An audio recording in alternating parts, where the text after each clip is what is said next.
ஒரே ஒரு கேள்விதான். நாம் சுமந்து கொண்டிருக்கக்கூடிய இந்த செயல்பாட்டோடு மலக்குல் மௌத் எம்மை சந்தித்தால் படைத்த இறைவனை சந்திப்பதற்கு நானும் நீங்களும் தயாரா?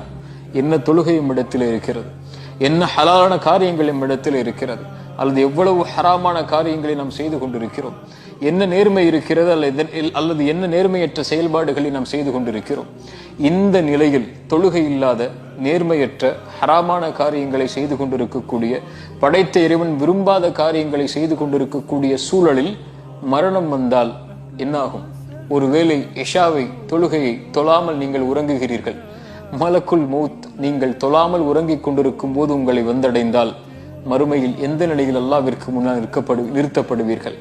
அல்லது ஹராமான முறையில் வியாபாரம் செய்து கொண்டிருக்கிறீர்கள், அதிலிருந்து வெளியே வராமல் உங்களுக்கு மரணம் வந்துவிட்டால், படைத்த இறைவனுக்கு முன்னால் அதே நிலையில் நீங்கள் எழுப்பப்பட்டால் என்ன நிலைக்கு நாம் மாற்றப்படுவோம்?